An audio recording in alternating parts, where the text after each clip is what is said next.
Hello friends संध्या kitchen blog को आपको स्वागत करुच्ची। आज आपण सहित सेयार करने जाऊँगी आम ओडिशार ऑथेंटिक रेसिपी सब ओडिया मानकर प्रिय डालमा। यही डालमा बिना पियाज रसुण बनी। यही डालमा को बन श्रावण मास सोमवार कि उपास व्रत दिन मानक अरुआ भात पूरी पराठा सहित खाइबे बहुत बढ़िया टेस्ट लगे। यही डालमा को मुझे गोटे सिक्रेट मसला दे बनी बास्ना पूरा मंदिर परी हे। यही डालमा किपरि बनी तो जानापी वीडियो को स्किप न करी फुल वाच करंतु। जदि वीडियोटी भल लगे तेज गोटे लाइक करेंगे, शेयर करेंगे, चैनल रे नुआ थिले निश्चय सब्सक्राइब करेंगे। तेज आसतु स्टार्ट करबा आज रेसिपी। डालमा करने आम ये सब परिवा नेबा। मुझे परिवा नहीं सारू, कंदमूल, बैगन, बीन, कखारू, टमाटो, आलू, अमृतभंडा सबू परिवा 100 ग्राम लेखाएं नहीं। एथि सहित 150 ग्राम मुग डाली, 150 ग्राम हरड़ डाली नहीं। एठी सब परिवा को छोट छोट करी काटी नहीं। बैगन को काटी पानी रे पकई नहीं। बैगन को पानी रे पकेले बैगन कला पड़ोनी। एबे कौन करवा मुग डाली को भाजी नेबा। मुग भाजियापी गैस ऑन करी कड़े बसई गरम करी नहीं। गरम कड़े रे मुग डाली को पकई gas flame low to medium करी हल्का लाल कलर होगा पर्यंत भाजी नेबी। देखंतु मुग भाजी होई हल्का लाल कलर हो गलानी। मुगरू बढ़िया बास्ना आसूची। एबे मुग को कड़े बाहर करी नेउची। देखंतु मुग को कड़े बाहर करी नेइची। एबे डालमा प्रस्तुत करिबा। डालमा को मु प्रेशर कुकर करी से गैस ऑन करी गैस रे प्रेशर कुकर बसई नहीं। एथिरे सब परिवा को पकई नेउची। मुग डाली हरड़ डाली को भल भाव धोई एथिरे पकई नेउची। एबे एथिरे 2 ग्लास पानी दे दउची। परिवा को देखि पानी देबे। पानी जेमती परिवा ऊपर गोटे आंगुड़ी रहिबो। एबे एथिरे गोटे चामच लुण बा स्वाद अनुसार लुण, हाफ चामच हळदी गुंड, 2टी कंचा लंका, 1 इंच अदा को छेचिकी एथिरे पकई नेउची। डालमा को अधिक टेस्ट करने हाफ चामच हेंगु पकई कभर दे गोटे सीटी आसवा को छाड़ा हाई फ्लेम रे। यह हांडी रे यही प्रोसेस रे करि परिबे।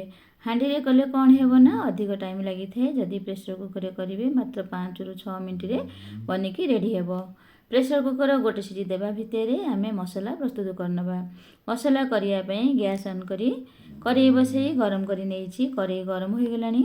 एथिरे 4टी सुखिला लंका, 1 चामच जीरा, 1 चामच गोलमरीच, खंडे दालचीनी, 4टी गुजराती, 7 ରୁ 8टी लवंग, 1 तेजपत्र ए सब को पकई गैस रो फ्लेम लो करी सबू मसला को आमे भाजीबा जे पर्यंत मसला भाजी होई मसला रो बास्ना न आसीची। एठी लो फ्लेम रे मसला भाजी होई मसला रो बढ़िया बास्ना आसुची। गैस ऑफ करी नेउची। मसला को ठंडा करी हेमदस्ता रे फाइन करी गुंड करी नेबी।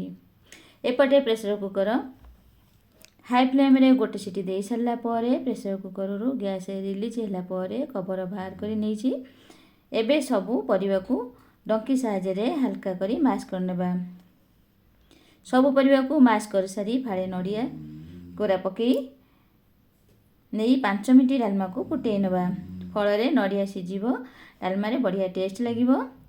नड़िया पकई फुटिबार 5 मिनट हो गलानी। एठी डालमा बढ़िया लगुची। डालमा को केते बहरीबा पतला करिवे से अनुसार देखिकी पानी देबे। मु एथिरे 1 कप गरम पानी देई गोळेई नेउची। एबे डालमा रे छुंक देबा। छुंक पई तड़का पानी बसई गरम करी नेइची। एथिरे 2 चामच देसी घी पकई नेउची। घी जदि पसंद नुहे तेबे रिफाइन तेल पकई नेबे। घी गरम हो गलानी। एथिरे 4टी सुखिला लंका, 1 चामच जीरा पकई नेउची। जीरा फुटिलानी। भूसम पत्र पकई 2 सेकेंड घी रे भाजीबा। ए सब घी रे भाजी हो गलानी। एबे डालमा रे छुंक देई देउची। छुंक दे सारी आगुरी जो मसला भाजी भी रखी ताको ठंडा होला पर गुंड करी नेइची। एही मसला रो 1 चामच पकई नेउची। किछि धनिया पत्र कटा पकई नै भल भाव रे गोळी नेबा। वर्तमान प्रस्तुत हो गला आम समस्तंकर प्रिय डालमा। प्रेशर कुकर रे एही डालमा बनेबा को मात्र 5 ରୁ 6 मिनट लागिला। श्रावण मास चलीची एही परी डालमा बने सोमवार किंबा पूजा पर्व दिन मानकरे अरुआ भात, खेचुड़ी, पूरी पराठा सहित खाइबे बहुत बढ़िया लगिबो। आशा करूची ये रेसिपी निश्चय आपण मानको भल लगिबो। एही प्रोसेस रे डालमा बनातु खाआंतु। रेसिपी केमिति लागिला कमेंट करी जणातु। आज पई रहिली पुणी आसीबी आ गोटे नुआ रेसिपी नेकी। से पर्यंत रहिली। नमस्कार। जय जगन्नाथ।